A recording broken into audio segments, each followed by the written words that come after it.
porte. Ok. Bonjour à celles et ceux qui sont dans la salle, celles et ceux qui sont à distance. Salut Aurélien. Tu me dis Salut. juste quand passer les slides et donc on commence.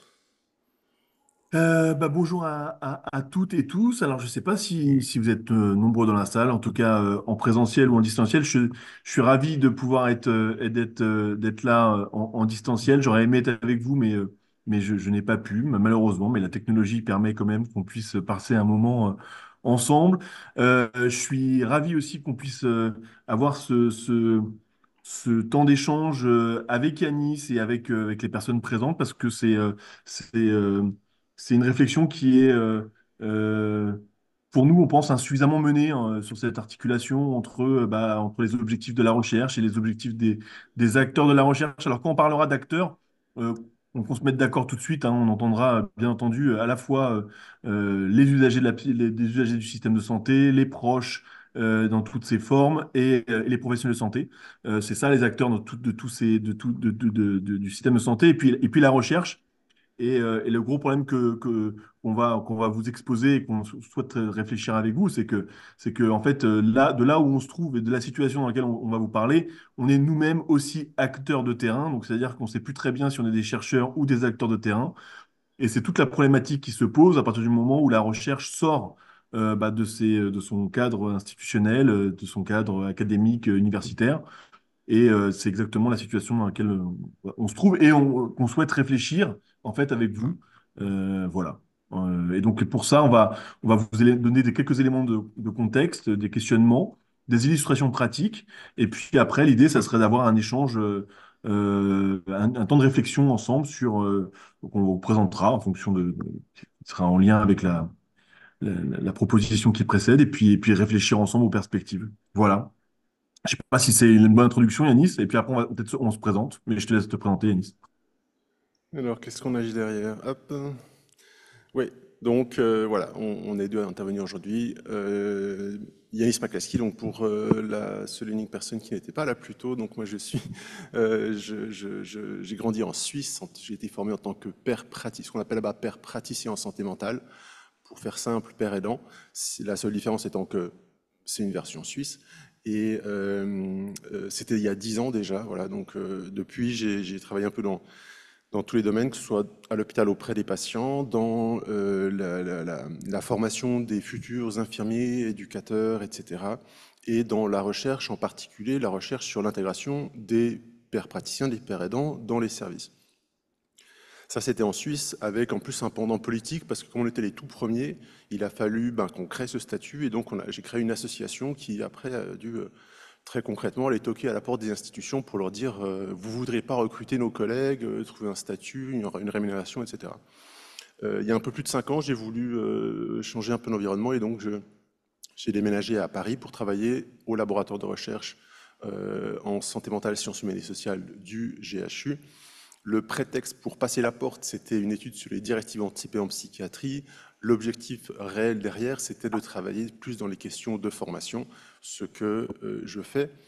L'enjeu et la question et la raison pour laquelle je suis là, c'est que je travaille essentiellement sur les questions de formation, mais en même temps, c'est un laboratoire de recherche, d'où la question, qui n'est pas propre à moi, mais c'est du laboratoire, comment est-ce qu'on articule voilà, la recherche par rapport aux formes d'intervention, de formation, etc.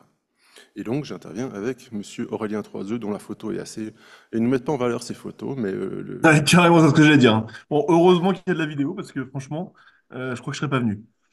Euh, et donc, je me présente. vas-y. Voilà, donc moi, je m'appelle Aurélien Troiseux, je suis anthropologue de la santé. Donc, je travaille avec Yanis, qui est mon collègue. Donc, on vous présentera le cadre dans lequel on travaille, qui est plus intéressant que nous, en fait, parce que c'est ce cadre-là qu'on cherche à questionner. Mais en tout cas, moi, je travaille dans le domaine de la psychiatrie depuis à peu près 15 ans. J'ai commencé en tant qu'agent de service hospitalier. Je ne sais pas comment on dit au Canada, mais c'est l'agent de service hospitalier, la personne qui fait le ménage.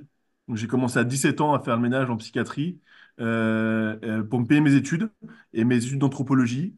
avec l'objectif d'être anthropologue à l'hôpital en psychiatrie, ce qui est le cas aujourd'hui avec Emmanuel Jouette, que vous avez pu entendre juste avant, et puis Yanis McCluskey.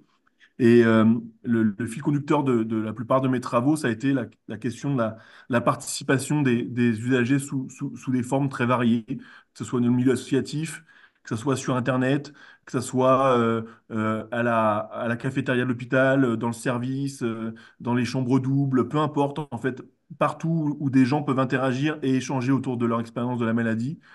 C'est des espaces dans lesquels bah, je m'intéresse je m'intéresse à réfléchir, à poser des questions de façon anthropologique. Voilà, donc je suis au laboratoire depuis le laboratoire de recherche qu'on va vous présenter après depuis une dizaine d'années maintenant. Et donc, je travaille avec Emmanuel Jouette et Yanis McCluskey, un ensemble d'études qui, encore une fois, visent à étudier et montrer la place et le rôle des personnes concernées par les troubles psychiques dans le système de santé, en dehors de ce système, dans l'organisation aussi de l'hôpital, en particulier ce que vous avez pu entendre juste avant autour du partenariat en santé. Et puis de toutes ces transformations en fait de l'hôpital, du système de santé, des relations soignants-soignés. Voilà, je pense que ça suffit. Ah oui, c'était moi en fait qui présentais ça. Bon, j'ai Ah pas oui, l'habitude de présenter le laboratoire. Généralement, il y a un truc d'ancienneté, c'était Emmanuel et Aurélien. Donc pour une fois, on a inversé un peu la situation. Donc je vais essayer de vous présenter le laboratoire. très bien. Euh, ouais. Donc juste en lisant la slide, en fait, ça va être très aidant. Donc on appartient à voilà, on est dans le GHU, le groupe hospitalier universitaire Paris Psychiatrie et Neurosciences, qui est la fusion des trois grands hôpitaux psychiatriques parisiens. Dans ce GHU, on appartient actuellement à une direction qui s'appelle la DIOP, qui a été créée il y a un peu moins d'un an, qui est donc la direction de l'innovation organisationnelle et du partenariat patient. Les objectifs du labo, comme ils sont marqués, c'est mobiliser les sciences humaines et sociales au service de la santé mentale, la psychiatrie et des neurosciences. Aurélien, dans ses quelques mots précédents, a été plus clair sur en fait voilà quelle est la posture du labo par rapport à l'hôpital en l'occurrence, mais plus généralement au monde de la santé, la psychiatrie. Et parmi les méthodes, dans la présentation, on va le voir après, en fait, il y a toute une pluridisciplinarité, voilà, une diversité de points de vue, de domaines qui constituent ce laboratoire. Et donc, on utilise voilà, toutes nos ressources diverses et variées pour aborder les questions de la santé, santé mentale, psychiatrie et la neurologie, qui est peut-être un peu à côté, mais qui mériterait d'être plus au centre. Je vais avoir du mal, en fait, parce qu'on n'avait pas pensé inverser, à présenter les slides d'Aurélien, mais on va y arriver. Donc, comme ça a été présenté plus tôt, on a 4 axes historiques, même s'ils sont en train d'être discutés, 4 axes de travail. Promotion et prévention de la santé, c'est plus en termes de thématiques, disons, la participation et l'engagement donc des patients, des personnes concernées, mais aussi des proches dans le champ de la santé mentale, les conditions sociales et les déterminants sociaux de la santé, et tout ce qui est apprentissage tout au long de la vie. Voilà, qu'est-ce qui peut être de l'ordre de la formation et de l'éducation au sens très large, c'est-à-dire pas juste dans un cours, dans une classe avec un prof, mais toutes les formes d'apprentissage. Et donc ce laboratoire, on a quelques noms qui manquent là, mais donc est constitué de disciplines très diverses. Donc on a Aurélien qui est anthropologue, Emmanuel, docteur en sciences de l'éducation. On a plusieurs doctorants depuis un peu moins d'un an. On a Alice Montois, doctorante en histoire. On a Jean Bien-Aimé, doctorant en sociologie. Delphine Lance en dessus, qui est doctorante en anthropologie. Ibtissem Benridi, qui n'est plus doctorante, mais qui est anthropologue. Et en termes de soutien, donc Sébastien Fabriel et Aurélia Barberousse, qui sont dans le plus l'aspect administratif, en tant adjointe administrative. Et moi-même, en bas à droite, père praticien, et ma collègue qui est disparue derrière le visage d'Aurélien, Carole Gombeau, qui est patiente partenaire. Donc, dans tous ces noms, il y a effectivement une partie qui est très clairement de l'ordre de la recherche, 2 postes qui sont de l'ordre du soutien administratif, et comment dire ça, 2 ovnis que sont moi-même et Carole, qui travaillons elle en tant que patiente partenaire, moi en tant que père praticien, mais donc sans avoir en tout cas de titre spécifique à la recherche, D'où voilà, cette configuration à la fois originale et questionnante de notre laboratoire. Le, le symbole qui a été mis au milieu, on va forcément le creuser, mais pour vous faire un teasing, en gros, c'est l'idée de voir comment ce laboratoire et plus généralement la recherche en sciences humaines et sociales peut bénéficier du terrain, de l'hôpital. Concrètement, on est dans un hôpital et de quelle façon est-ce qu'on peut se servir de cet accès extrêmement facilité à l'hôpital pour en retirer de la donnée, voilà, pouvoir travailler sur cet hôpital comme terrain. Et en même temps, on appartient à cet hôpital, on est censé être bénéfique à cet hôpital, et comment est-ce que donc le travail de recherche du laboratoire peut aussi rapporter, faire un retour d'informations, d'éléments utiles à l'hôpital. D'où cette image de cercle vertueux, cercle bénéfique qu'on essaye de creuser dans notre relation entre le laboratoire et le GHU. Aurélien. Parce que moi, ça a bugué, donc je n'ai pas entendu la fin de ce que tu as pu dire, mais déjà, à ce stade-là, vous m'entendez? Ça marche Oui, bien? D'accord, parce que je vois marquer connexion instable. À ce stade-là, vous comprenez que l'enjeu est assez particulier, c'est-à-dire qu'effectivement, comme l'a dit Yanis, on est dans un contexte où l'organisation, la manière de penser la recherche, elle est pas classiquement dans une structure universitaire. Elle se trouve, on est considéré comme un service de l'hôpital. Et donc, forcément, et alors, on est autant dans la forme que dans le fond. C'est-à-dire que, comme l'a dit Annie juste avant, on est aussi un laboratoire qui est constitué de personnes qui n'ont pas tous le statut, entre guillemets, euh, euh, administratif de chercheur, même si ça pose la question. Et avec Yanis, on se pose très souvent la question de qu'est-ce que c'est que ce fameux statut de chercheur. Et où sont les limites de tout ça, les limites et les démarrages de ce statut de chercheur. Donc, vous voyez bien qu'en fait, dans le fond, comme dans sa forme, dans la situation dans laquelle on se trouve, on est dans une situation tout à fait originale. Et on peut se permettre de dire originale parce que dans le champ de la psychiatrie, ça, on peut vous confirmer, dans le champ de la psychiatrie, sur l'Hexagone, en France, on est le seul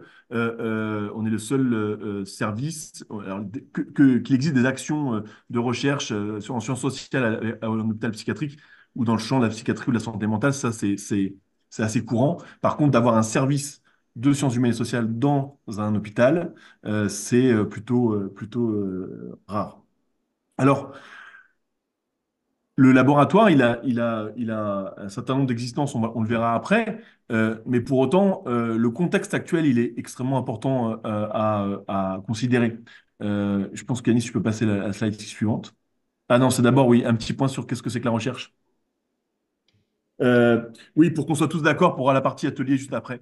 C'est-à-dire qu'effectivement, il faut qu'on se mette, alors, qu'on se mette d'accord. Non, qu'on parte sur une définition de base qu'on pourra tout bien entendu complètement déstructurer juste après, mais au moins qu'on parte sur quelque chose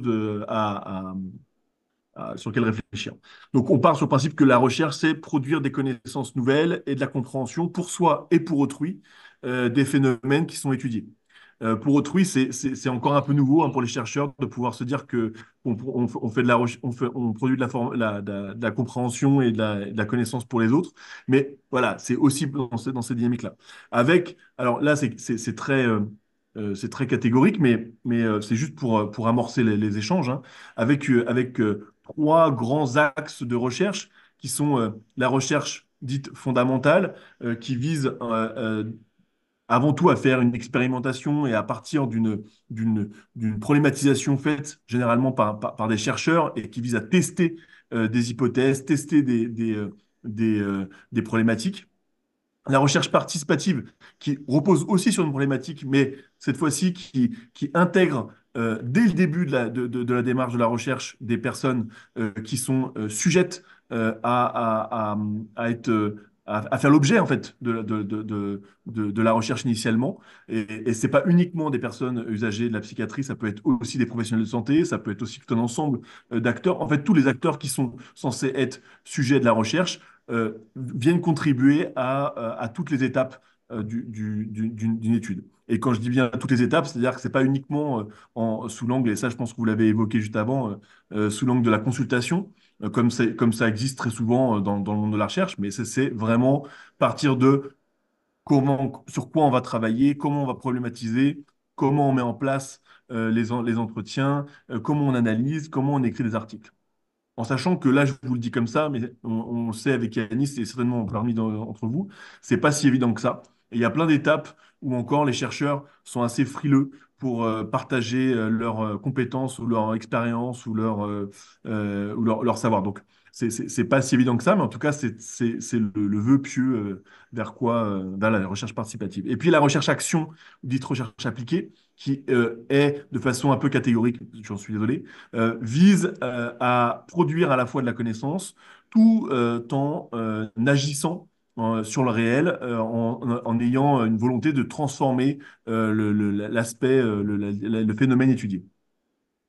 Donc, pour faire simple aussi, les sciences humaines et sociales, c'est l'ensemble des disciplines étudiant divers aspects de la réalité humaine sur le plan de l'individu ou sur le plan collectif.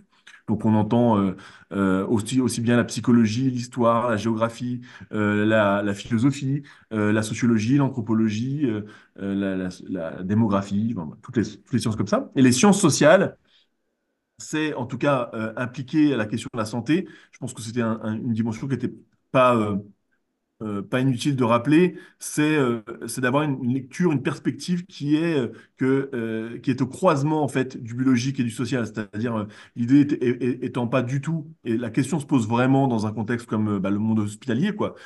Pas de dire c'est déterminé par le social et le social ou le culturel prend le dessus sur tout ce qui est biologique, psychique, psychiatrique, etc. Mais bien entendu d'envisager comment la maladie ou la santé vont être des objets sociaux qui vont être façonnées dans le temps, dans l'espace et entre les individus. Comment en fait s'entremêlent des questions biologiques, médicales, physiques, très matérielles, très physiques, avec des préoccupations et des facteurs sociaux, culturels, historiques. Voilà. Et donc, comment ça a du sens de réfléchir à l'articulation entre ces différentes manières de voir le monde. Euh, alors, ça aurait été bien qu'Emmanuel soit là pour compléter l'histoire, parce que là, pour le coup, l'histoire est un peu raccourcie, mais je vais la faire rapide et c'est simplement pour montrer la dynamique. C'est que le laboratoire dans lequel on se trouve, donc qui a été créé à l'hôpital, a été créé en 2000. Donc vous imaginez bien que si déjà aujourd'hui on vous dit que le laboratoire, que cette situation est assez originale et particulière, imaginez-vous qu'en 2000 c'était extraterrestre, hein, autant dire. Et donc, le laboratoire est créé en 2000. Il est créé et initié par Tim Grissom, qui est chercheur en psychologie sociale et militant associatif, et qui va en fait ancrer avec Emmanuel Jouette très rapidement le laboratoire sur une démarche de recherche, mais avec un credo militant qui est l'empowerment des citoyens en matière de santé, avec la mise en avant des concepts de, euh, de rétablissement, d'empowerment, de savoir expérientiel qui vont être des notions qui vont être à la fois étudiées, mais à la fois aussi diffusées dans les espaces de santé en France. Et donc, Tim Grissom et Emmanuel Jouette entre autres, parmi d'autres acteurs, vont initier, vont participer à diffuser cette lecture-là. Alors, et c'est cette transformation que connaît aujourd'hui le monde de la psychiatrie, de la santé mentale. Donc, en continuant à produire de la recherche et avec une modalité qui est davantage de travailler sur de la recherche nationale, multisite, et avec des recherches aussi européennes qui ont permis de réaliser plusieurs recherches, dont une recherche qui s'appelle Emilia, qui a qui a été une sorte de recherche pilier au sein du labo. Mais surtout, c'est qu'en fait, pour notre problématique, c'est que ces recherches-là ont été faites, bien sûr, en collaboration avec l'hôpital, mais généralement plutôt extérieures à l'institution. En tout cas, il n'y avait pas de mission spécifique et claire des chercheurs dans l'organisation de l'hôpital. Euh, et à côté de ça, Emmanuel en particulier a développé une démarche de recherche associée à la formation qui s'appelait FAIR, Programme de formation et de recherche, qui avait ces missions qui se rapprochent de ce qu'on appelle la recherche-action, la recherche appliquée, c'est-à-dire à la fois mener des études et en même temps essayer de transformer les sujets qui sont traités. En 2020, Emmanuelle Jouette donc, devient directrice du laboratoire et va enclencher un virage tout à fait intéressant qui va être une implication beaucoup plus forte des chercheurs en sciences sociales dans la vie de l'institution. Et en amenant ce que vous avez pu entendre juste auparavant, cette lecture et cette modalité qui consiste à transformer l'organisation hospitalière autour de ce partenariat en santé. Donc, je ne vais pas en revenir parce que vous avez certainement entendu beaucoup de choses sur le partenariat en santé, mais en tout cas, cette modalité-là. Et c'est pas anodin, et c'est tout à fait intéressant que cette modalité soit diffusée et transmise par un laboratoire de recherche en sciences humaines et sociales. Donc, ça a complètement modifié la place et le rôle des sciences humaines et sociales.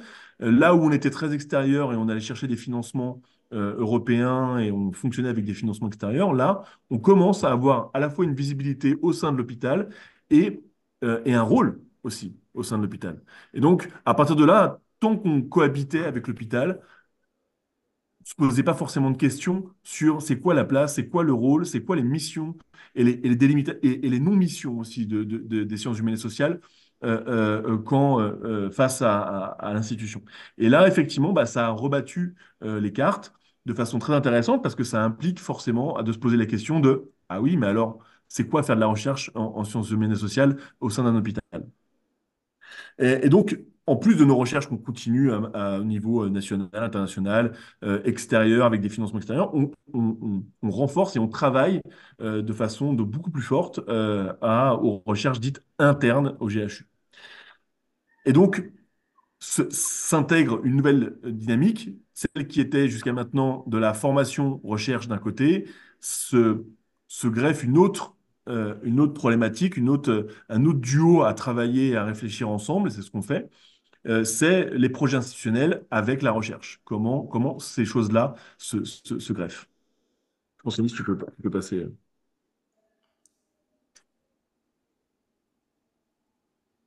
Mais attends, il manque des slides, Denis, non? Non? Qu'est-ce que tu veux voir? Ah, descends. Encore? On est bien préparé, hein. On a un temps limité, donc au pire s'il en manque. Parle de ce que Euh, tu veux. Oublie les slides. Raconte-nous. non, il y a pas une slide où il y a marqué quelques exemples d'études? Il y a marqué quoi? Ah, c'est celle au-dessus. Non, remonte. Pardon. On va y arriver. Ah, Remonte encore. Ah, mais c'est ça, voilà, c'est ça. Donc, oui, mais pardon, excusez-moi. Excusez-moi. C'est parce que j'ai pas les mêmes. C'est que le décalage horaire, on n'a pas les mêmes slides. Voilà, on a découvert quelque chose. Les slides changent en fonction du décalage horaire. Donc, effectivement, trois exemples qui sont importants dans le cadre du travail qui a été fait au GHU. Et je vais aller vite, c'est simplement l'introduction de l'approche rétablissement en France qui a été développée fortement au sein du laboratoire de recherche dans lequel on se trouve, avec une publication majeure d'Emmanuel Jouette et Tim Grisson qui s'appelle Empowerment, inclusion sociale pour les usagers acteurs de leur propre vie.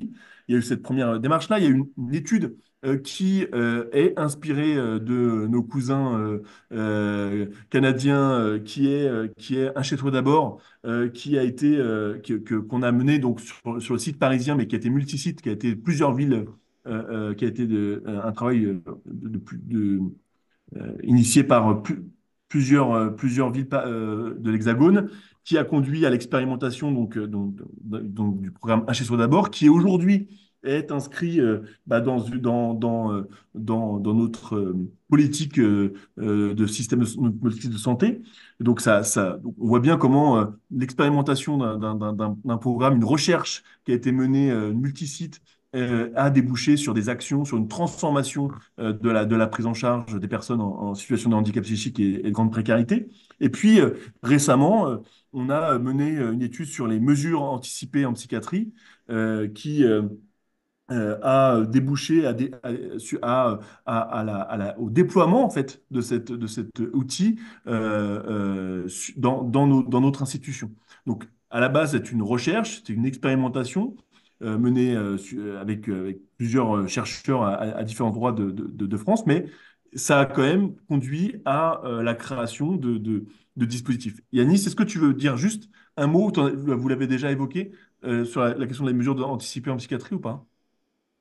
Pas spécialement, un mot sur quoi? Bah, On a sur évoqué les mesures, sur les enjeux, en fait, sur les enjeux que les mesures d'anticipation ont.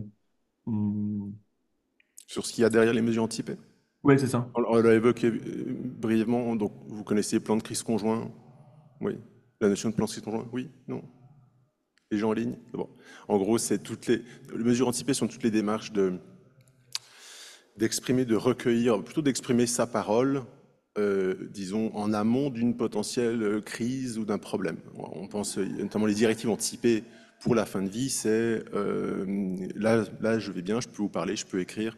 Si en sortant du centre des congrès, je me fais renverser par une voiture et je suis dans le coma, euh, qu'est-ce que je souhaite qu'il se passe? Et je ne serai pas en état de dire, ben, en fait, je veux être intubé, je ne veux pas être intubé, si je meurs, je veux donner mes organes ou pas.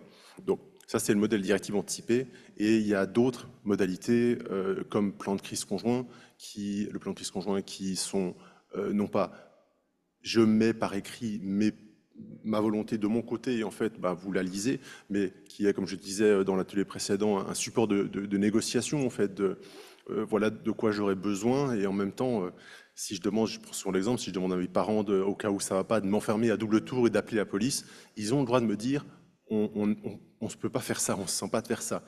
Ce qu'on peut faire, c'est, je sais pas, appeler les ambulances, mais je peux pas t'enfermer. Donc, c'est ce genre, en l'occurrence, le plan de crise conjoint, ça permet ce genre de négociation pour que, au cas où ça devait arriver, qu'une crise, une décompensation, quelque chose devait se produire, en fait, chacun sait ce qu'il est censé faire, ce qui est attendu de lui, et tout le monde est d'accord.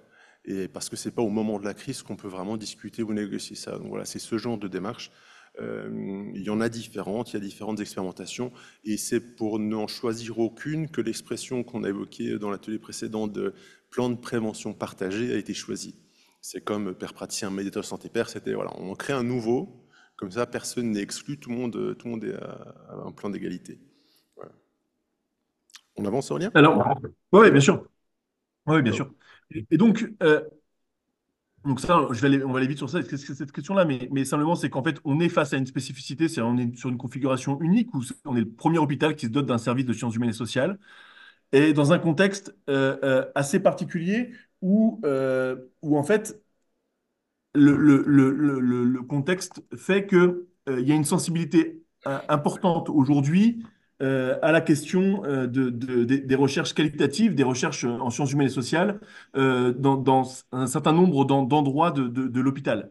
On insiste, tu peux surpasser la slide, je pense, Yanis. On assiste aujourd'hui à un mouvement d'universitarisation des acteurs de santé, du médico-social, du social, avec des formations qui s'ouvrent aujourd'hui, que ce soit dans les sciences infirmières. Alors, en France, on a les infirmières en pratique avancée, mais je pense que vous avez une version similaire au Canada, qui à la fois une formation clinique, mais ont aussi tout un ensemble la formation leur apporte un ensemble d'outils qui sont très proches des outils de la sociologie ou de l'anthropologie et qui en fait équipent et qui sensibilisent les infirmiers et les futurs infirmiers aux pratiques de la recherche qualitative.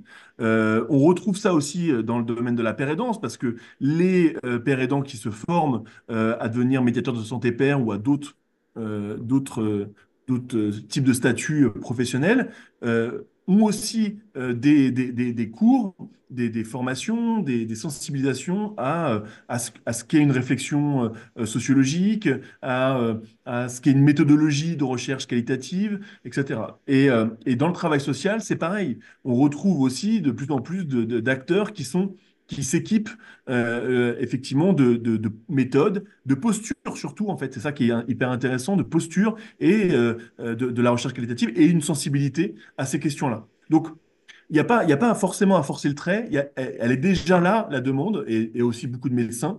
Il y a beaucoup de médecins aussi qui sont formés aux sciences humaines et sociales, qui se forment sans forcément que ce soit des formations complètes, mais en tout cas, il y a une sensibilité qui est là qui se renforce. À l'inverse, on assiste à un deuxième mouvement qui fait qu'il y a une sorte de flux là, intéressant. C'est que bah, de plus en plus, il y a un déplacement de la recherche en sciences humaines et sociales en dehors de l'académie universitaire. On n'est pas les seuls à inventer ça, il faut être très clair.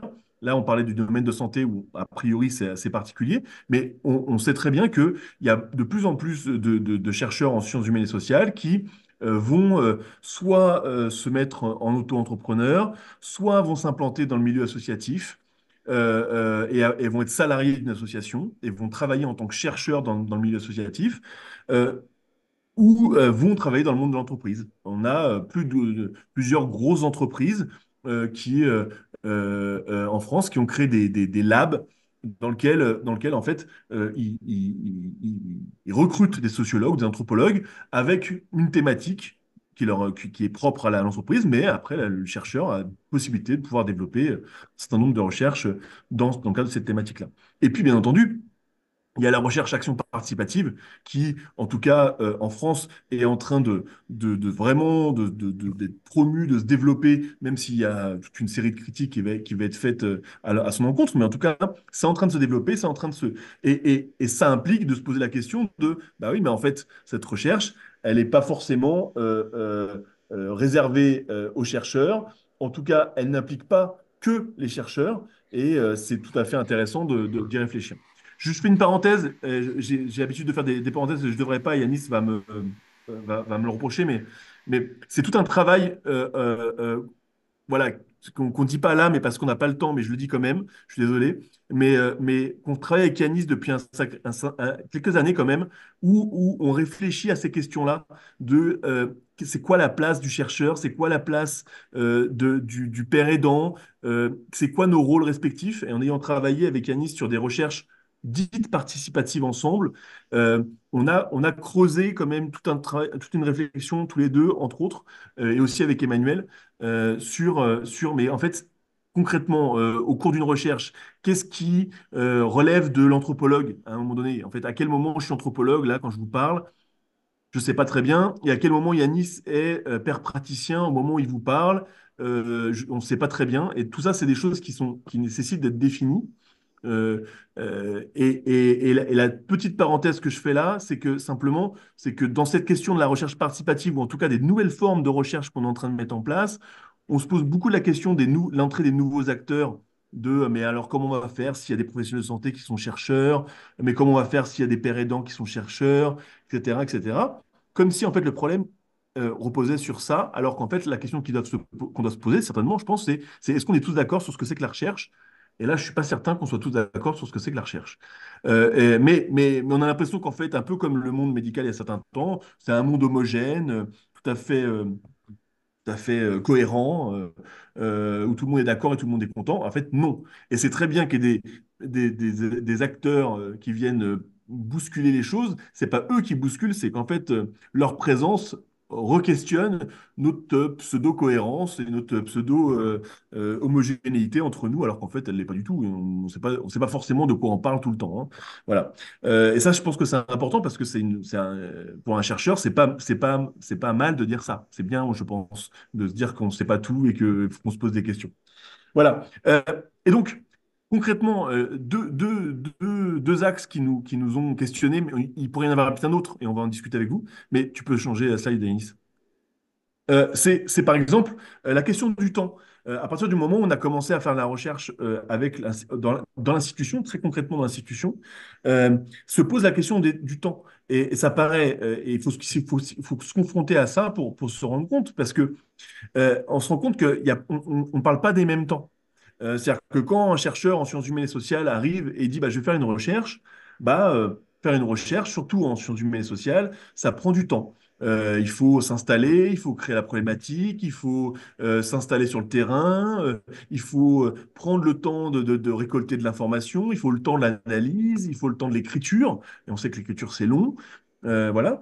Donc, il y a toute une dimension comme ça qui fait que pour légitimer notre travail, on a besoin de ce temps. Et en particulier en anthropologie, parce que nos outils sont quand même plutôt faiblards, hein. Nous, on a un crayon, un stylo et un bloc-notes, alors que d'autres ont des questionnaires et des choses comme ça. Nous, on prend que des notes et on discute avec les gens. Imaginez bien qu'il faut passer beaucoup de temps pour avoir de l'information. Euh, et je dis ça, c'est pas une critique, je pense que c'est une vraie force, mais ça prend du temps. À l'inverse, vous avez l'institution qui vous dit, là, j'ai un problème et j'ai besoin de la réponse. Mais demain. Voilà. Et donc là, il faut pouvoir rencontrer les points de vue entre un anthropologue qui vous dit, ah ouais, mais moi j'ai besoin de 5 ans, et l'autre personne en face qui vous dit, mais moi j'ai besoin d'un jour. Et comment on fait? Et puis, vous avez le temps, le temps des individus qui participent à nos travaux de recherche, qui vont aussi partir, eux, de leurs besoins, à eux, et qui vont pouvoir dire, OK, j'ai un problème, mais je ne suis pas sûr que ce soit le même dans 3 mois, dans un mois. J'ai besoin de le modifier, j'ai besoin de prendre le temps aussi de comprendre tout ça, etc. Et puis, en plus, je comprends rien parce qu'il y a le temps de l'institution, puis le temps de la recherche. Vous êtes gentil, mais en fait, moi, j'ai un vrai problème qui me concerne moi. Là, vous me parlez de problème à vous, méthodologique, on s'en fout. Voilà. Donc, vous vous rendez bien compte que là, on se retrouve face à des temporalités très différentes et ça peut paraître complètement banal, mais c'est central dans la rencontre entre des acteurs qui n'ont pas les mêmes missions, les mêmes objectifs, etc. Yannis, je pense que tu peux passer le slide. Alors, de la même manière, et c'est là aussi c'est un peu le cœur de notre réflexion, mais qu'on peut penser autrement, c'est nos objectifs ne sont pas les mêmes. Et si je vais dire les choses un peu, de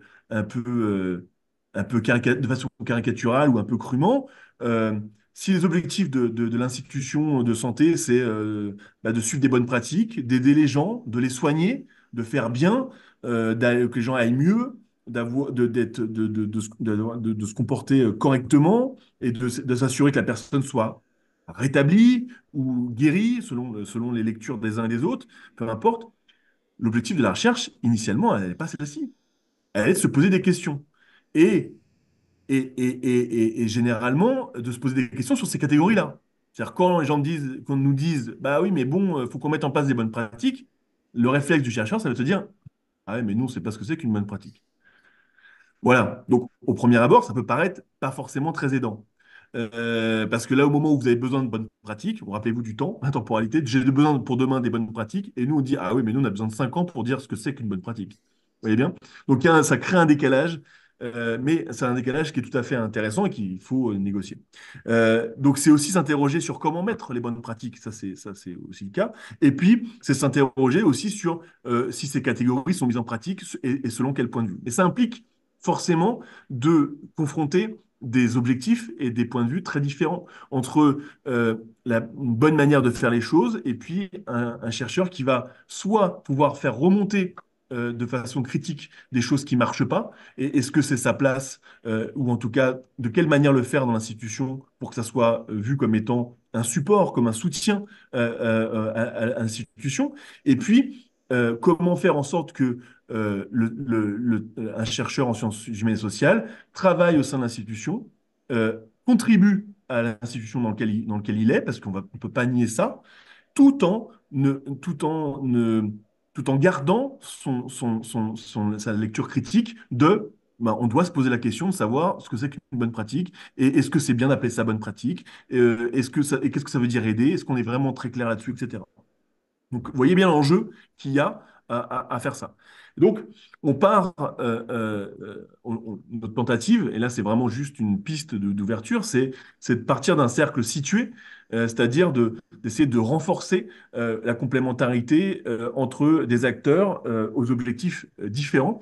Cercle situé, c'est inspiré entre autres de l'expression connaissance située par une chercheuse féministe dont j'ai pas le nom, j'en suis désolé, mais je l'enverrai.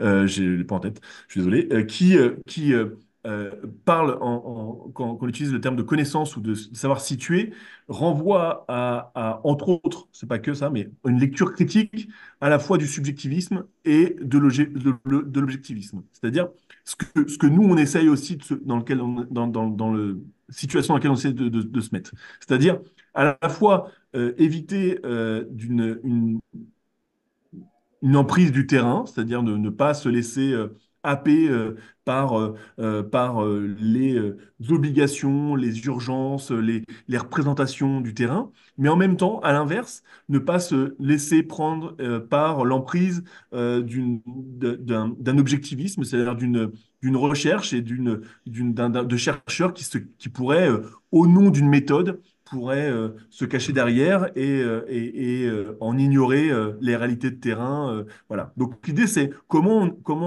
on sort de cette dichotomie entre d'un côté le terrain et de l'autre la recherche pour travailler ensemble et sans que l'un et l'autre perdent sa spécificité, euh, sa lecture, voilà.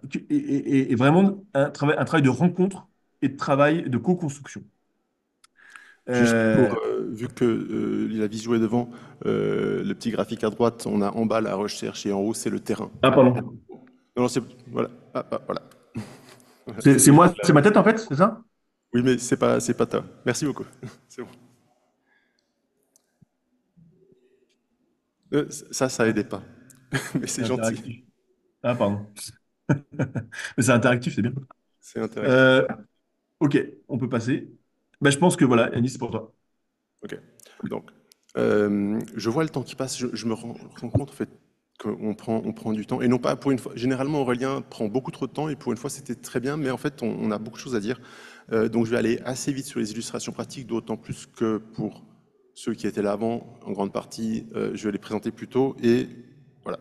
Donc, juste pour faire rapide sur quelques exemples de rapports entre recherche et terrain qu'on a menés et qui ont eu des résultats différents. Un qu'on garde un peu comme exemple de réussite et que j'ai présenté plus tôt, qu'on a appelé Implicaire, qui est donc un dispositif pour accompagner les équipes qui accueillent un père aidant en leur sein pendant les premiers mois. Donc voilà, il y a toute une réalité derrière. On s'est rendu compte que, bah, comme forcément, c'est pas un temps évident. On a proposé une formation. Ce qui est important, c'est, j'ai mis initiative, concrètement, c'est nous qui avons proposé à la direction générale de mettre ça en place. Et il y a eu ensuite un accord. En l'occurrence, c'était aussi intéressant pour cette direction générale. Mais il se trouve qu'en même temps, on a eu une stagiaire en sciences politiques, sauf erreur, et non pas en sociologie, même si la méthodologie est assez proche, qui a été recrutée pour faire un travail de recherche sur ce dispositif, ou la création de ce dispositif.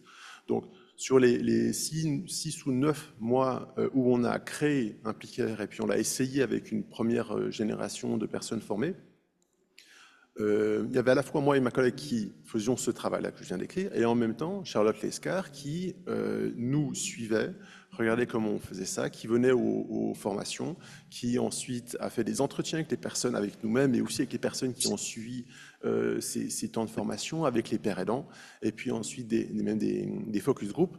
Tout ça pour observer comment tout ça s'articule et quels sont à la fois observer à la fois notre travail et ce qu'on était en train de produire, et en même temps, parce que c'est un moment intéressant, observer qu'est-ce qui se passe à ce moment-là où il y a un père aidant qui arrive dans une équipe, et en l'occurrence, une équipe qui est accompagnée.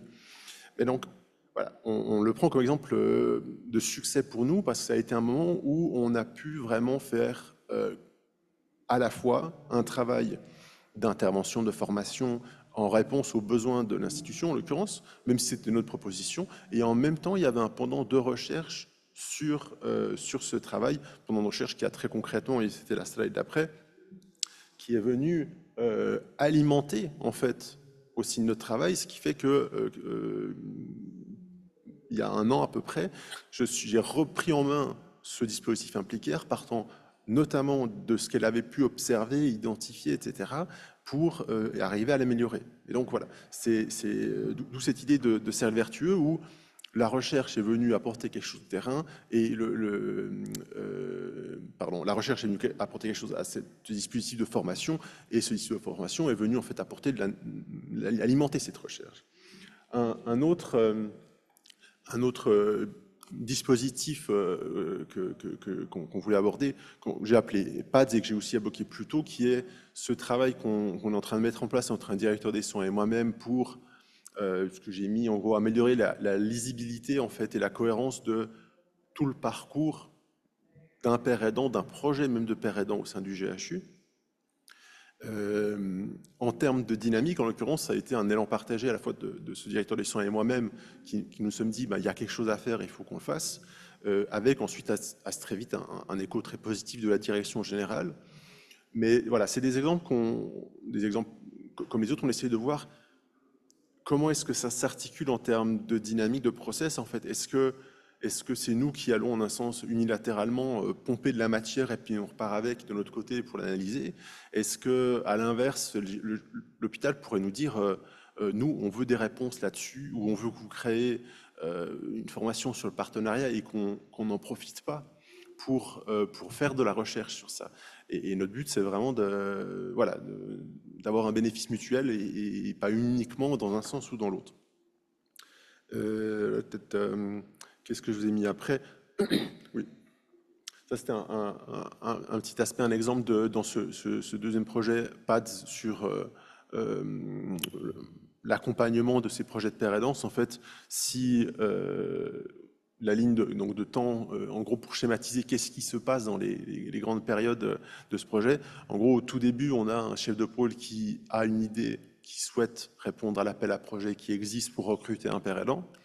Il y a la démarche de répondre à cet appel à projet, et puis, imaginant qu'il soit accepté, il y a ensuite le travail de recrutement, et puis ensuite le père aidant qui arrive en poste, et puis le père aidant qui fait sa vie, son travail au fil du temps.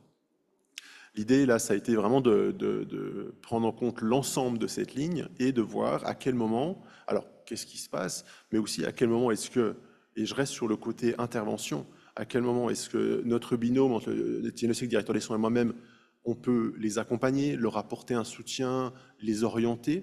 Et donc ça, c'est la ligne en dessus qui est un peu grisée.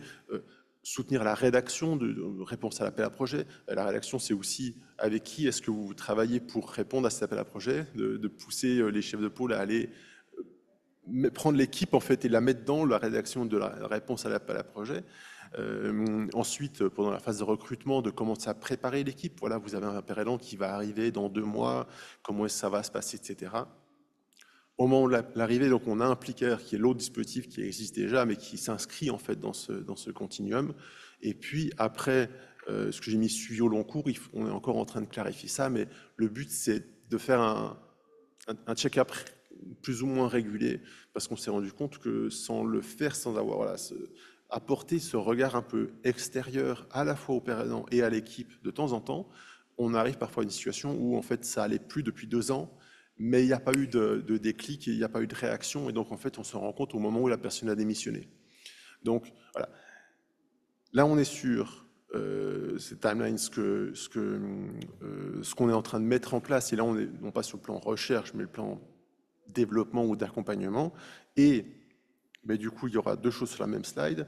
L'idée c'est qu'on fasse des échanges, l'idée c'était que vous soyez plus nombreux, donc ce ne sera pas forcément nécessaire, mais l'idée c'était notamment que que vous repensiez à un projet, on va voir comment on articule ça en plus petit groupe, mais que vous pensiez à un projet vous-même que vous avez connu, pas forcément mené, mais voilà, vous avez un peu une idée de ce qui s'est passé, et que vous fassiez un peu ce même travail-là, et c'est là que j'ai ajouté des bulles, se dire, mais ok, ça on le fait, à quel moment est-ce que ce serait intéressant, ça ferait sens d'apporter un regard de recherche, apporter, voilà, mettre en place un travail de recueil de données, d'analyse.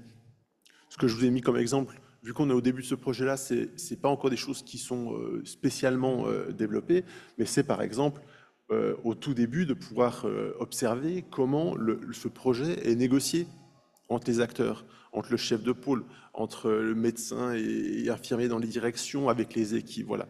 Un autre aspect qui serait intéressant, c'est d'observer plus précisément quel est l'impact de l'arrivée d'un père aidant sur une équipe. Dans quelle mesure, on en a parlé avant, un impact très souvent, on parlait de dévoilement de soi, d'usage de soi. Le fait qu'une personne, tout à coup, en tant que collègue, etc., arrive et soit rémunérée et payée pour parler d'elle, ça questionne les autres. Et c'est ça qui est intéressant. Alors parfois, ça questionne, parfois, on se dit, tu veux parler de ton expérience, va voir le père aidant. Mais parfois, ça fait que les autres collègues se disent, mais en fait, moi aussi, je pourrais parler de mes difficultés. Je sais pas, j'ai eu un avortement, ça a été très difficile. Donc, ça serait un autre aspect intéressant de venir, en fait, de profiter de ce dispositif qui est en train d'être mis en place pour récolter de la donnée là-dessus. Puis un troisième exemple que je vous ai mis, bah, comment ça évolue en fait dans le temps après cette période des premiers mois. Après 1 an, 2 ans, est-ce que le poste il reste le même? Est-ce que la personne elle part sur un autre service? Donc c'est des exemples de voilà d'articulation, d'essayer de voir comment est-ce que voilà, on peut articuler, en l'occurrence un dispositif d'accompagnement existant et puis un travail de recherche. Alors, je ne sais pas comment on va faire avec la visio, mais donc, d'abord, est-ce qu'il y a des questions, remarques dans la salle ou en visio? Oui, on a un micro.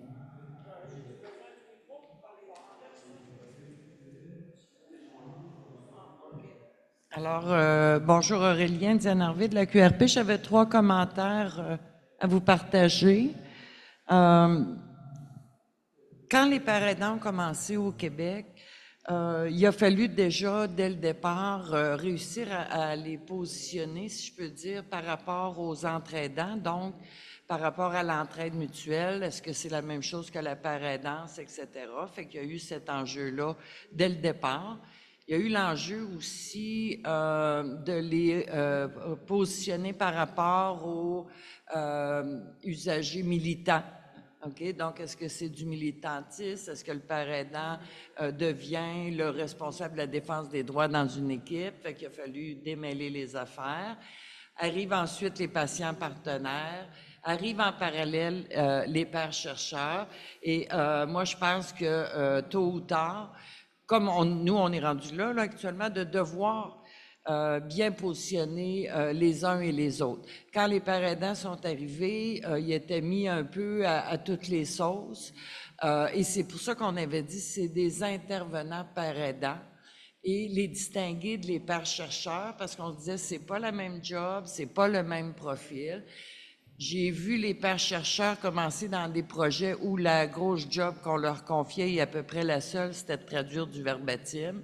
C'est pas ça pour moi un père chercheur, faut que ça aille au-delà. Il y a quelqu'un, il disait bien là, mais il y avait comme, je l'aurais pas bien là moi, mais c'était comme pour lui, ça représentait de passer de l'objet de la recherche à la posture de chercheur, et c'est là que ça devient intéressant.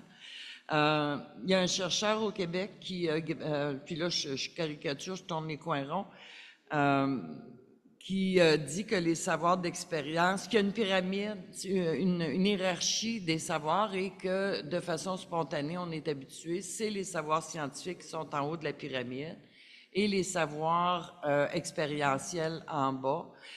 Nous, notre position à la QRP, c'est qu'il faut viser des savoirs intégrés où on va donner la même importance aux savoirs scientifiques. On va reconnaître aussi les savoirs cliniques, terrain, parce que souvent ceux-là aussi sont un peu délaissés, et mettre sur la même importance les savoirs d'expérience. Et là, on pense qu'on va être capable d'aller beaucoup plus loin.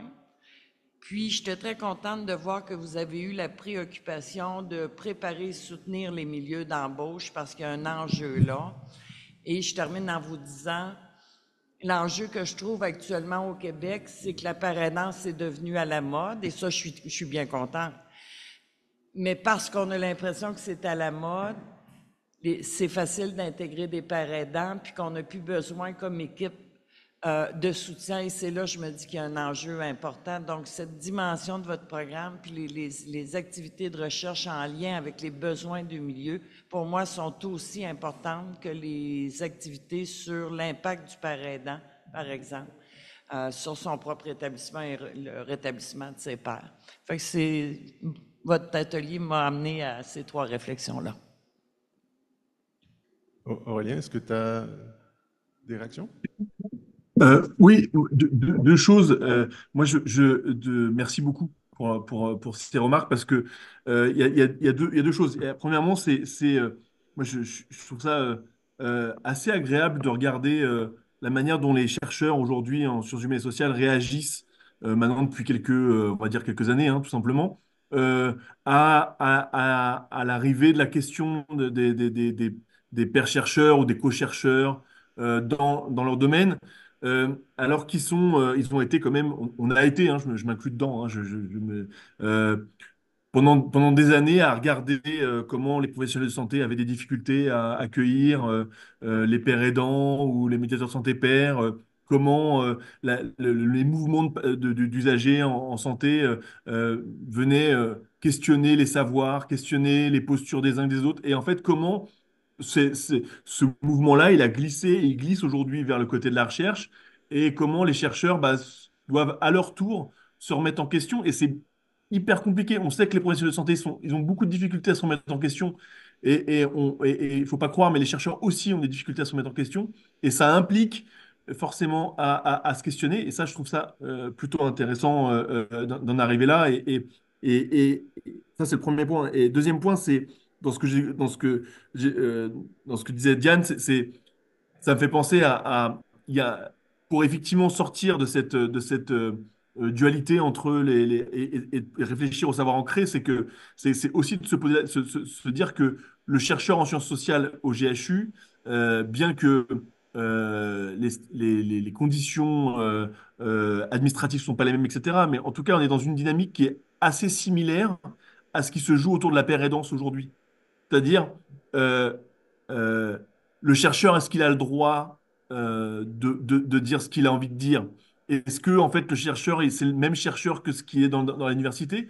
De la même manière, est-ce que le père aidant qui va être salarié de l'hôpital, c'est le même père aidant qui va être dans le milieu associatif et qui va pouvoir dire ce qu'il a envie de dire? Et réfléchir aux sciences humaines et sociales comme en parallèle de ce qui se passe avec la pérédance, c'est une possibilité aussi de lisser et de pas se préoccuper vraiment de la question des théories mais plutôt des relations et de constater qu'en fait c'est les mêmes dynamiques qui sont en jeu avec les mêmes risques. On retrouvera les mêmes risques de glissement, les mêmes risques d'instrumentalisation, des mêmes risques voilà. Et je dis ça aujourd'hui, peut-être que dans 15 ans, tous les hôpitaux auront leur anthropologue dans les services en disant Eh, mais vous n'avez pas votre anthropologue, mais c'est pas normal, c'est bizarre ça, etc. Voilà, et on finira par effectivement peut-être. Donc, je trouve ça, c'est ça que je trouve vraiment intéressant et je partage complètement l'avis de Diane Harvey. C'est la démocratisation qui se joue aussi en France aujourd'hui, où la pérédance se retrouve dans tous les domaines et quasiment mais vous n'avez pas de père aidant, voilà. Euh, c'est à la fois extrêmement positif parce que c'est le mouvement qui s'enclenche et en même temps, si on n'y met pas des temps de réflexion, eh ben, à mon avis, on va se planter. Et avec Yanis, par exemple, on a développé toute une réflexion qu'on soutient, qu'on défend, qui est que, par exemple, dans la recherche participative, euh, il y a la recherche participative telle qu'elle est écrite dans les bouquins, la méthodologie. Alors, il faut mettre le père aidant à ce moment-là, il faut machin, etc. Et nous, on part du principe avec Yanis, on défend que c'est qu'au moment où la recherche participative se casse la figure, là au moment où ça dysfonctionne, là au moment où ça marche pas, là au moment où il y a l'incertitude, où il y a du flou, où on se dit, oups, on a loupé notre recherche, que peut-être là, il y a une brèche à saisir, et peut-être que là, il y a des rôles qui peuvent se redéfinir, des places qui peuvent se jouer, etc. Si on part du principe qu'on fait une recherche participative, on- une hypothèse, c'est de dire qu'en fait, c'est pas de la recherche participative. Parce qu'on est déjà en train de préécrire, pré-machin, etc., etc. Et il faut laisser, il faut accepter de se planter. Et c'est dans les erreurs, dans ces temps d'incertitude, que, en tout cas, c'est comme ça qu'on a envisagé notre démarche. Et on peut créer, en fait. Et on va même jusqu'à se dire que peut-être que quand tout va bien, bah, peut-être que se créer des espaces bienveillants, bien sûr, hein. Le monde va déjà suffisamment mal. L'idée, c'est pas de se faire mal, hein. C'est de se créer des temps d'incertitude et de s'acclimater à cette incertitude parce que c'est les brèches qui nous permettent bah, peut-être de revoir les rôles et les postes de chacun. Sinon, on risque de reproduire des choses et de réinstitutionnaliser des choses c'est peut-être pas aussi ce qui est voulu. Voilà, je vous pose la question.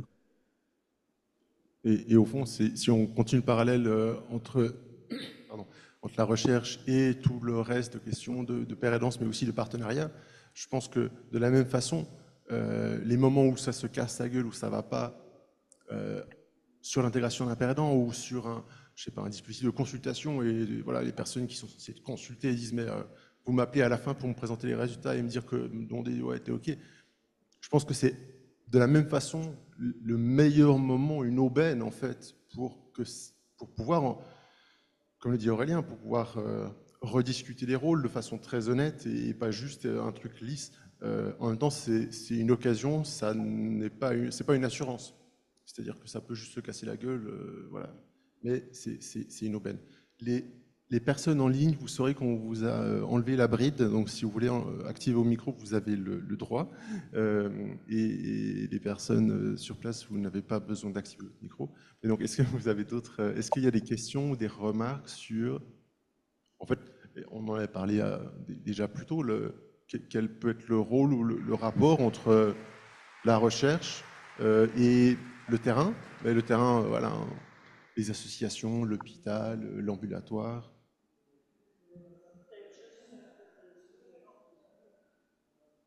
C'est pas un commentaire important, mais je parlais avec un chercheur de renommée dernièrement, puis qui disait une des preuves qu'on a avancé avec le temps, c'est que il me comptait il y a 10-15 ans quand il faisait une recherche, puis dans sa demande de financement, il mettait un expert de vécu. Souvent, on lui disait non, ça marche pas ton affaire, là, il n'y a pas les compétences et tout ça. Puis aujourd'hui, ben faire de la recherche sans avoir d'expert de vécu, c'est ça qui passe plus. Alors, c'est une belle démonstration que les temps ont changé. Tiens, il y a 15 ans, quand j'ai commencé à faire de la recherche, moi j'ai travaillé sur le milieu associatif et j'ai fait ma thèse sur le milieu associatif et sur les mouvements sociaux. Et on m'avait donné comme conseil, on m'avait dit, Aurélien, si tu veux faire carrière dans le domaine des sciences humaines et sociales, surtout travaille du côté des professionnels de santé, pas forcément les associations et les usagers. C'est beaucoup moins bankable en termes de réputation, de machin, etc. La carrière, elle est plutôt du côté des professionnels de santé. C'est marrant comment les choses s'inversent et voilà. Et bon, effectivement, les postures changent, mais c'est intéressant parce que on voit bien que ça rechange aussi. C'est-à-dire que là, depuis, en tout cas en France, le constat qui est fait, c'est que là, quasiment pendant 10 ans, on a beaucoup moins rendu visible les actions et le rôle des proches et des familles. Et que là, avec une sorte de focalisation à fond sur l'expérience vécue de la maladie, de traitement, etc. Et sans forcément. Donc, il y a aussi ça, c'est-à-dire que le silo, il fait qu'on on regarde pas les choses de façon suffisamment systémique, interactionnelle. Et donc, le risque, c'est que à un moment donné, on se refocalise sur les proches en disant, ah ouais, mais c'est ça vraiment le vrai sujet. Et on oublie aussi d'autres qui sont les professionnels de santé, qui sont en train d'avoir des grosses difficultés, aussi de santé mentale, de contexte de conditions de travail, etc., etc. Donc, ça obligerait peut-être à aller de. Alors qu'en fait, c'est un triptyque, voire plus, et c'est les relations qui sont importantes. Et, c'est difficile de penser l'un sans l'autre. Voilà. Et on a ce réflexe de vouloir se focaliser sur ce qu'on n'a pas travaillé les 15 dernières années. Et c'est peut-être, on va peut-être ralentir le rythme et davantage se poser, de réfléchir les articulations, quoi. Et oui, les temps changent. Alors, c'est mon tour, c'est ça, j'ai le micro. Alors, ben moi, il y a quelques. Je trouve que ça met beaucoup en perspective l'importance de la diversité des acteurs dans le dialogue, là, tout le temps. Et l'importance aussi de. Je me questionne sur l'interface entre le travail accompli, puis le réinvestissement de ça dans le milieu. C'est ça que je, comme ça, parce qu'il y a comme la dimension formation, hein? Il y a comme la dimension formation pour que l'ensemble du travail de recherche appliqué puisse ensuite être réinvesti. C'est ça, là. Je trouve qu'il y a comme quelque chose là d'important, là. Puis la notion de la formation aussi. C'est ça, mais que ça descende, on le réfléchit ensemble, puis ensuite, jusqu'où les milieux vibrent ou résonnent, puis appliquent à leur tour, puis profitent du chemin. C'est ça. Pour moi, on croise là quelque chose qui se discute aussi sur le partenariat, et même sur le rôle père aidant, d'usager dans la recherche, c'est comment permettre de se rapprocher et de communiquer davantage. Le monde de la recherche, cette image que je trouve malheureusement très très juste de tour d'ivoire de la recherche, très très loin des préoccupations du reste du monde, et le reste du monde. Et ne serait-ce que comment faire pour que les résultats de la recherche, tout ce qui sort de ça puisse être connu d'un peu tout le monde, puisse être utilisé, puisse être pris en main. Et c'est pas juste en écrivant un article illisible dans une revue scientifique extrêmement bien coté, mais il n'empêche illisible, qu'un projet de recherche, autant fascinant soit-il, va être utile en fait au terrain. Et il y a un certain nombre d'années, quand j'étais en Suisse et je militais pour la création de cette fonction de père praticien, j'avais créé une fiche de poste avec le rôle d'un père dans les soins, dans l'enseignement et dans la recherche.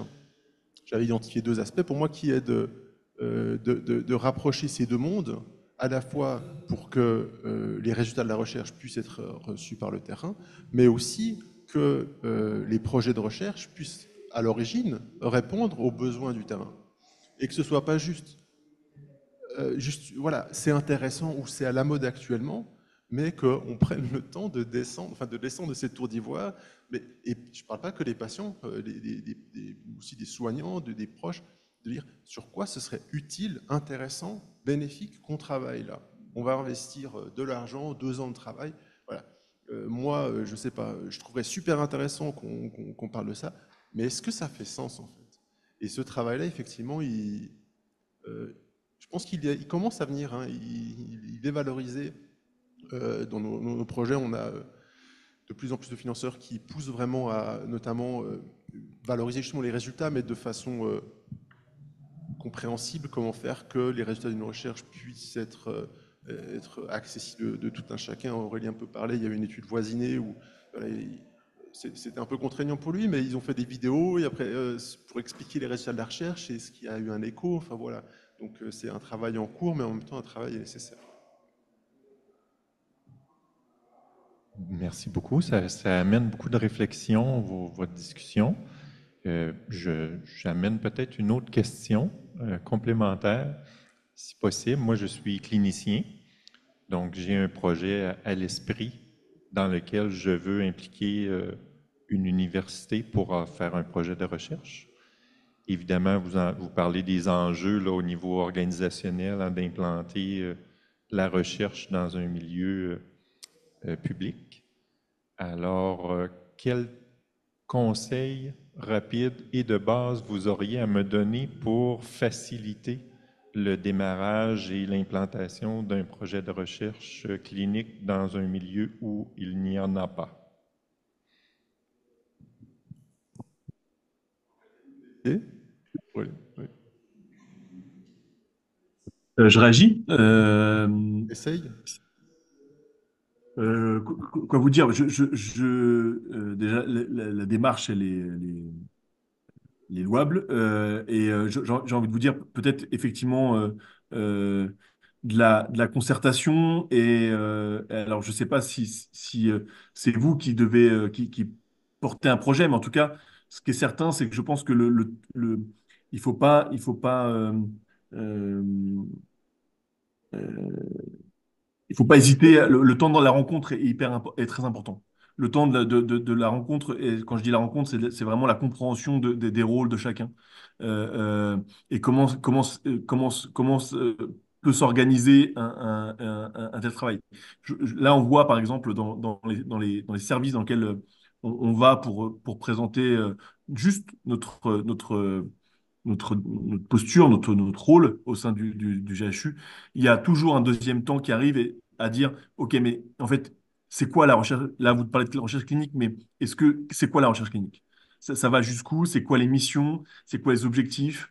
Le temps de la présentation et le temps des missions de chacun, des postures, des rôles, des limites de chacun dans tout ça, et je trouve assez primordial. Et après, le deuxième point, et ce qui est très structurant, c'est pas une vision capitaliste de ma part, c'est l'appel à projet est souvent un très bon moment pour, euh, pour, euh, pour repenser cette temps de présentation et pour le repenser de façon très pragmatique. C'est-à-dire qui fait quoi, quand, avec quel argent. L'argent n'a pas que des mauvais défauts. Une de ses qualités, c'est de structurer aussi, et de rendre concret les choses. Je vous dis ça parce que on a eu l'occasion de faire plusieurs projets et parfois pas financés. Et c'est pas une question c'est pas une question d'argent en fait. Encore une fois, c'est une question de ce que l'appel à projet conduit à structurer les rôles et les places de chacun dans les projets. Et ça, c'est quand même assez important. Au-delà du financement, on s'en fiche en fait un peu la question du financement, mais c'est un cadre, ça donne un cadre. Et c'est, j'ai l'impression, assez aidant. Je sais pas si je réponds à votre question. Juste pour finir sur ce point-là, le financement ou pas, en tout cas, il y a un intérêt en termes de structurer aussi le déroulement, la temporalité, les rendus. C'est quelque chose de très bête, mais ça a une utilité en fait d'avoir quelqu'un qui rende des comptes après 6 mois et pas juste de se dire bon, on va prendre le temps qu'il faut pour arriver à quelque chose. Donc je pense que c'est aussi possible, même sans financement, de créer ça artificiellement en un sens, mais de se contraindre à suivre ce genre de démarches qui effectivement sont sans doute aidantes pour en fait tout le monde.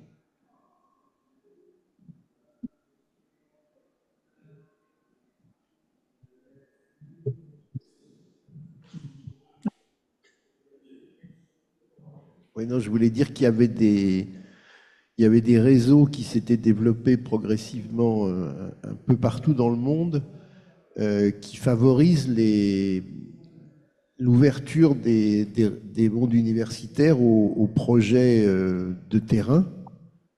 Bon, il y a tout un courant qui se reconnaît autour de ce qu'on appelle l'épidémiologie populaire. Donc ça fait référence à quelque chose qui s'est passé pas très loin d'ici dans les années 70, c'est l'histoire de l'école maternelle de Love Canal.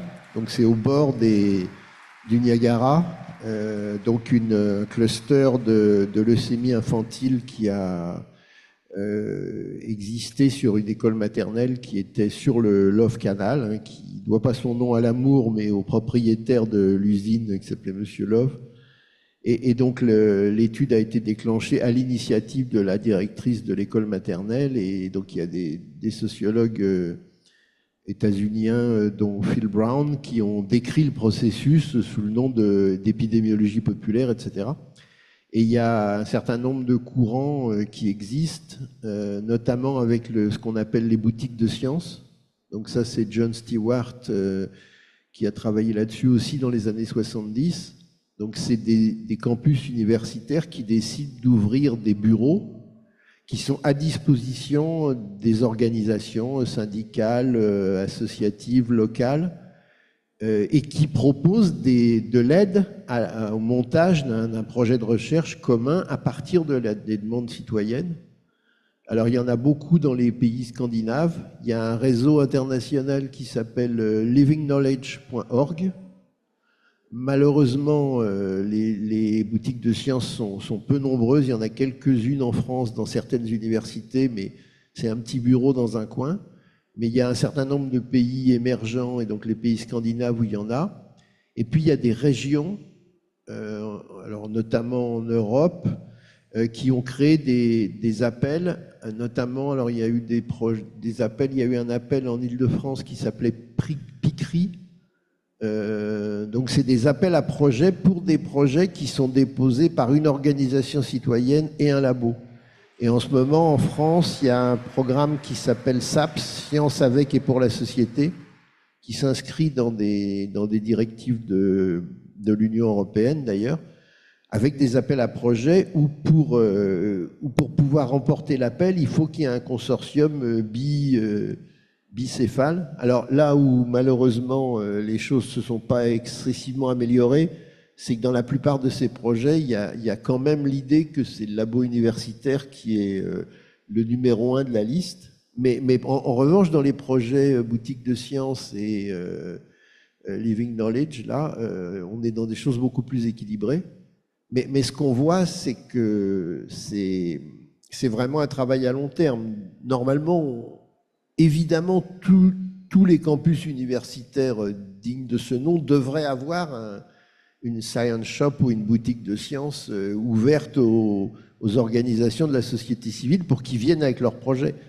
D'autant que souvent la réponse, c'est de mettre dessus un étudiant de master ou un groupe d'étudiants de master ou un doctorant, etc. Donc c'est pas des choses extrêmement compliquées.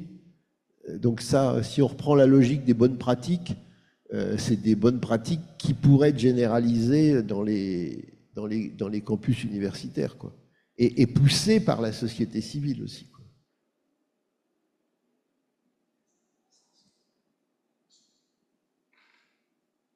Moi, dans le fond, Dans le fond, moi, c'était un commentaire. Je trouve ça très intéressant, cette dualité-là, entre l'équilibre entre la recherche, le terrain. Puis je me reconnaissais un peu, moi, personnellement, parce que, comme père aidant, je suis quelqu'un qui a beaucoup de soucis, surtout que ma créativité artistique, je vais l'utiliser beaucoup dans la création d'outils, en fait. Créer comme des modèles là, pour aider mes pairs, dans le fond. Puis, tu sais, je ne savais même pas non plus que les pairs chercheurs existaient non plus. Puis j'ai encore ce questionnement dans mon travail. Je me dis, oui, le terrain, je trouve ça intéressant, mais j'ai un côté chercheur. Puis mes collègues, des fois, ils rient de moi parce que je me promène avec mes livres, mettons, schémothérapie, IFS, thérapie, puis tout ça. Fait que je suis tout le temps quelqu'un qui essaie de construire des modèles, m'inspirer de plusieurs affaires. Puis ça me fait questionner beaucoup. Genre, je disais, peut-être que j'aimerais ça beaucoup être un père chercheur un jour dans ma vie. Je ne sais pas comment ça pourrait arriver, mais je ne savais pas que ça existait. Puis je peux comprendre ça, cette idée-là. C'est quoi la marge entre les deux, entre terrain versus recherche? C'est vrai. Mais maintenant, je me dis, sans le terrain, je ne pourrais pas continuer davantage. Puis en même temps, je me vois comme ma vie, comme mon propre laboratoire aussi, parce que moi, je peux vivre des difficultés aussi. Fait que quand je vois des difficultés, je suis comme, d'où ça vient? OK, j'ai telle émotion. Pourquoi? OK, je suis dans un pattern. OK, quel pattern? OK, telle affaire. Après ça, OK, quelle donnée qui a manqué dans mon éducation? OK, telle affaire. OK, maintenant j'ai ça. Maintenant, je vais créer un outil pour aider mes pairs à partir de cette nouvelle compréhension-là, puis que je ne vais pas faire les mêmes erreurs. Fait que, vous voyez, ça va comme ça va rapidement dans ma tête, mais c'est ça. Fait que je suis vraiment encouragé dans ce que vous vous expliquez, puis tout ça, puis je suis content que la recherche elle se développe davantage, puis que j'espère un jour voir les pères aidants beaucoup plus impliqués aussi davantage, énormément dans les recherches, puis comme je disais un peu dans la première conférence, justement au niveau des neurosciences, expliquer l'intérieur, puis tout ça. Fait que merci beaucoup pour votre conférence, énormément. Est-ce qu'il y a des questions ou remarques en ligne? Oui. pouvez activer votre micro vous-même, sauf faire... Oui, oui, vous m'entendez? Oui, super. Oui, bonjour, Céline Masson. Je me permets en fait juste d'intervenir en relais à ce que vient de dire la dernière personne. Je connais pas le nom, désolée. Euh, Moi, je suis aspirante père aidante. Voilà, je suis établie depuis 12 ans maintenant. Et, euh, et je trouve le sujet passionnant et d'avoir eu l'opportunité d'écouter votre conférence, bah, c'est une chance énorme parce que ben, de la même manière, je savais pas qu'un père aidant pouvait faire de la recherche. Et aujourd'hui, je me questionne beaucoup sur comment mettre en pratique, en fait, justement, en pratique, comment mettre à disposition mon expérience du coup de la santé mentale. Et je savais pas justement si j'avais envie de parler de mon expérience tout au long, ou former des personnes, ou faire de la recherche. Et ça ouvre vraiment des champs de possibles euh, et des outils aussi, des outils à créer. Je vais rebondir là-dessus aussi parce que en parallèle, je suis art thérapeute, je me suis aussi art thérapeute, et je trouve que il y a un potentiel effectivement de recherche et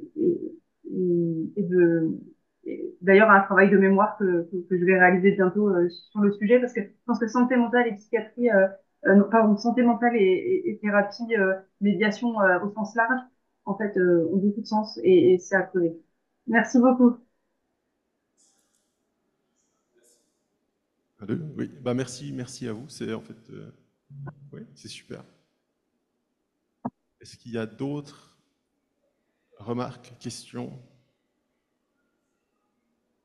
Directeur de laboratoire de recherche qui souhaite à recruter des jeunes personnes motivées? Non? Vous êtes sûr? Non? Ok. Si c'est le tour, est-ce qu'on s'arrête là? Est-ce qu'Aurélien, peut-être tu peux nous faire une conclusion? Tu étais censé nous faire une synthèse, comme on n'a pas fait des échanges en sous-groupe. Peut-être tu peux nous faire Une une synthèse synthèse. de ce qu'on a tous Non, mais entendu. remets la slide de ce que j'avais fait. J'avais mis des éléments, Yanis. Je sais pas si. Non, Alors, mais moi, en synthèse générale, je trouve que on assiste là à un moment hyper intéressant. Il y a vraiment, il y a une montée en compétence des acteurs de la santé. Je pense aussi bien au niveau des pères aidants, au niveau des infirmiers, au niveau des médecins aussi, à la fois sur la question de la recherche. Donc, c'est plus un sujet si, si extraterrestre que ça. Et je pense qu'on a besoin de ça. C'est-à-dire que juste des chercheurs qui commencent à démocratiser, ça suffit pas. Le fait que les acteurs de la santé montent en compétence au moment où la recherche vise, bah, même si effectivement Olivier l'a rappelé, c'est pas nouveau que la recherche sort essaie de sortir de son institution. Mais en tout cas, là, il y a un phénomène qui est plutôt intéressant, qui, nous, on le voit plutôt dans le côté de la psychiatrie et euh, qui mérite qu'on s'attarde sur cette question-là et de savoir comment les uns et les autres peuvent contribuer à cette transformation. Donc, euh, on marquait là ensemble dans cette dernière slide, c'était que l'articulation entre la recherche SHS et le terrain est dorénavant bien documentée et reconnue. C'est-à-dire que le fait qu'il y ait de la recherche en sciences humaines et sociales sur la question de la santé mentale et la psychiatrie de manière générale ou d'autres domaines, ça c'est déjà quelque chose d'assez connu. Mais la question là, c'est qu'il y a un travail à nouveau de restitution, une diffusion de résultats, un développement de méthodes de recherche participative, action qui conduit à vraiment transformer les choses. Et là, je fais référence à un article du Lancet qui dit pas de recherche sur la santé mentale sans recherche qualitative. Euh, euh, donc, on est vraiment dans un moment où la question de la recherche qualitative et la recherche qualitative n'appartient pas à la sociologie, quoi, hein, ou à l'anthropologie, où voilà, chacun sa méthode, et plus on diversifiera les méthodes, et plus ça se passera bien, voilà. Donc, l'idée, c'est comment on travaille les liens plutôt que s'intéresser ou se bloquer sur nos différences ou machin, mais comment on travaille nos liens entre nous, comment on met en avant nos spécificités, comment on se complète. Euh, et, euh, et donc, effectivement, le défi, c'est comment on pense les sciences humaines et sociales en dehors de l'université, comment on le pense dans les institutions qui ont pas la posture de la recherche et comment on réalise ça. Et puis dans ce qui a été dit, mais ça rejoint la question de la paire aidance, ça rejoint la question du partenariat pour moi, c'est qu'est-ce qui est négociable et qu'est-ce qui ne l'est pas en fait. Euh, et ça aussi bien du côté des acteurs de terrain, des chercheurs, des pairs aidants, des patients partenaires. Qu'est-ce qui peut être négocié, qu'est-ce qui peut entrer dans le jeu de la négociation et qu'est-ce qui doit être promu, qu'est-ce qui doit être conservé, qu'est-ce qu'on doit défendre dans tout ça. Je pense que c'est un vrai moment d'échange qui doit se renforcer et qui se renforce, qui est en cours. Mais ce qui est tout à fait intéressant, et avec Yanis, vu qu'on défendait le côté un petit peu incertitude des bazars, là, on est dans un truc pas mal quand même au niveau de l'hôpital, hein, parce que entre l'arrivée des pairs aidants, entre des infirmiers en pratique avancée qui se forment et voilà, on est en train d'ouvrir plein de strates dans la strate. Euh, qui fait que quand même, on a un moment assez intéressant où plus, on ne sait pas très bien qui fait quoi. Et donc, plutôt que de se dire, ouh là là, mon Dieu, c'est horrible, c'est le bazar absolu, on peut se dire, bah, peut-être que ça vaut le coup, là, vraiment, qu'on discute tous ensemble et qu'on voit comment on travaille ensemble, en fait, dans cette histoire. Donc, voilà. Donc, c'est à la fois un moment où il y a plein de rôles qui sont en train de naître, plein de questions, et donc l'opportunité de travailler ensemble. Merci beaucoup Aurélien. Je vous propose de conclure. Et malgré le fait qu'on n'était pas nombreux, j'ai trouvé ça vraiment intéressant. Et je vous remercie. Je crois que c'est enregistré. Je me réjouis de pouvoir revoir tout ça de façon un peu plus posée. Aurélien, merci. Merci Merci à ceux vous. qui sont à distance. Et bon appétit pour ceux qui sont de ce côté de l'Atlantique. Et bonne nuit pour les autres. Merci beaucoup. Merci. À bientôt.